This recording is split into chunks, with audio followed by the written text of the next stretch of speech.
So self-improvement has gotten me out of a rut, right? My mom, she died about 1 year ago now. And if I didn't discover like self-improvement and using adversity to my advantage, which is what I did instinctually, but I didn't really know it was labeled as self-improvement, right? I've heard Hamza talk about it and all that stuff. Heard some people talk about it on YouTube, but I just started automatically doing something like going to the gym to get rid of my frustration.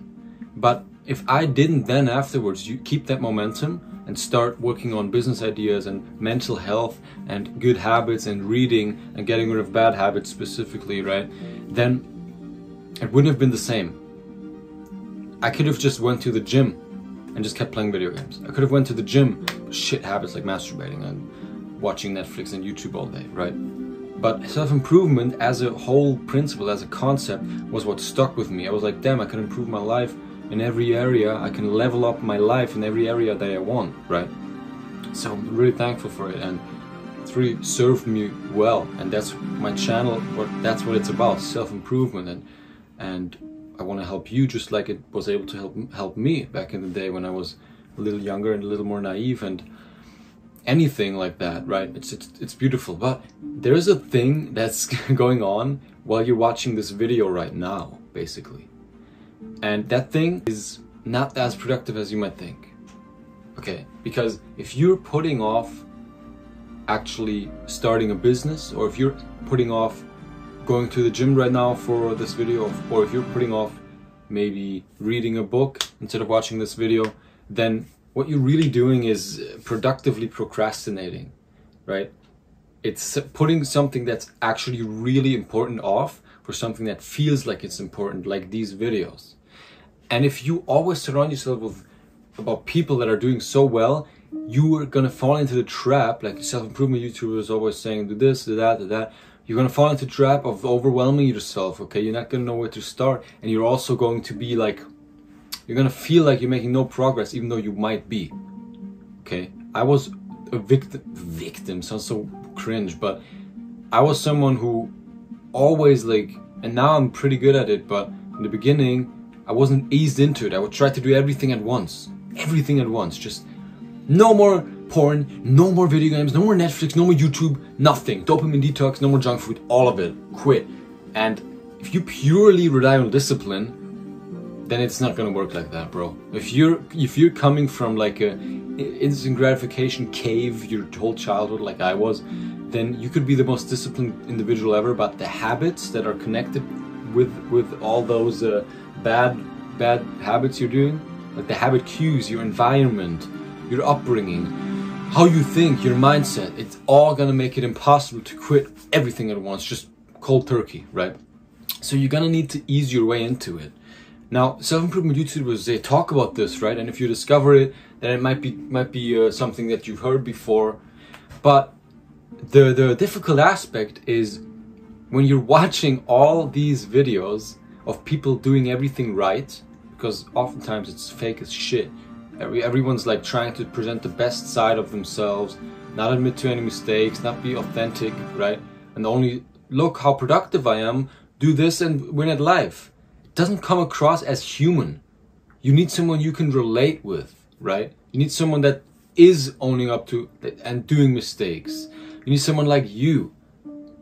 Because otherwise, you're going to be overwhelmed, like I said. Because otherwise, you're going to be like, okay, he's hyper productive. I'm a fucking Jeffrey. I'm a fucking loser. I better start now. And then you try to do everything, and then you fail and relapse, and it's base zero again. If you have someone if you have someone, for example, I'll take me as an example, right?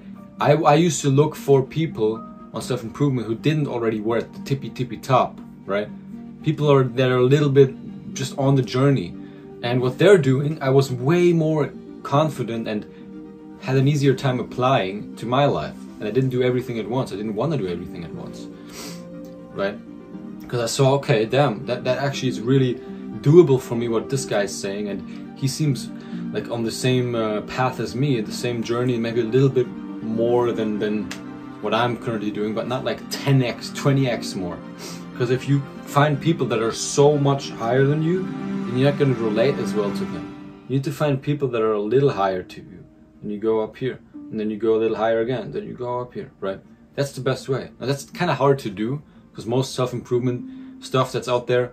I mean, I'm not saying it's horrible, but it's of huge YouTubers who, and they're appealing to a big audience, right? That's for sure. But if you're not really resonating with them, then watching that stuff is basically pointless. Basically pointless, man. You need to start with something like meditation or journaling. You need to start with something like that, or deep work, or business, and really just do that. Only do that. Start with, I will not watch 6 hours of YouTube this week every day. I will watch 3 hours or 5 hours of YouTube every day this week. Reduce that drastically like that if you're really addicted to this stuff. Or if you can handle one of them, no YouTube this week at all, but keep all the rest like that. And then slowly you can start forming new habits that are actually healthy and get rid of the bad ones. Because you found people that were preaching what they just learned with like ambition and enthusiasm, bro. You relate with that, and when you relate with something, you will have a more easier time actually applying that. So that's what I can say about the problem with watching self-improvement stuff.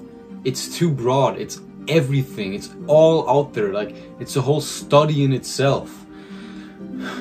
And not everyone is going to struggle with this, but if you're really, really, like, a guy joined my Discord recently, and, you know, I want to have a call with him and want to help him, because it really hit me, bro. Like, he seems like really, really down bad with everything. But just by some text I read of his, he was ranting a little, and I haven't gotten back to him, but I'm doing that after this video.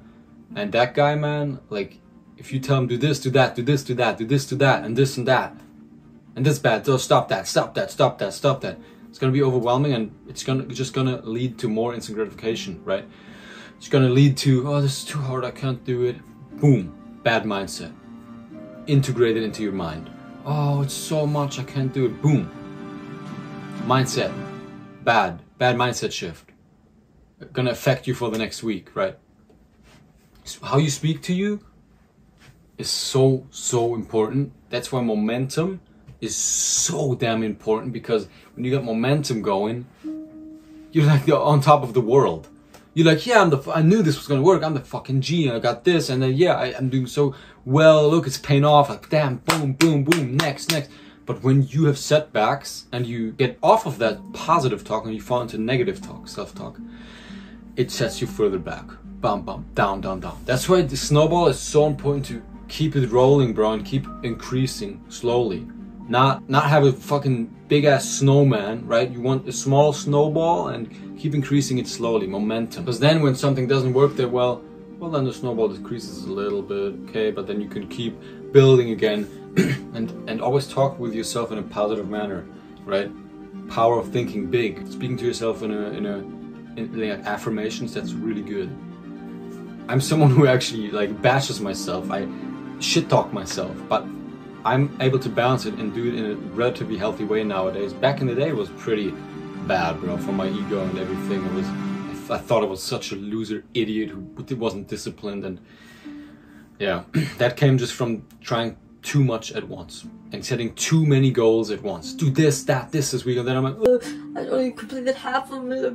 I can never follow my word. And if you lie to yourself all the time, who can you trust, bro? You need to be able to trust yourself. Everyone's against you. If your mind is also against you, you're fucked. Your mind needs to be on your side. So ease it into it.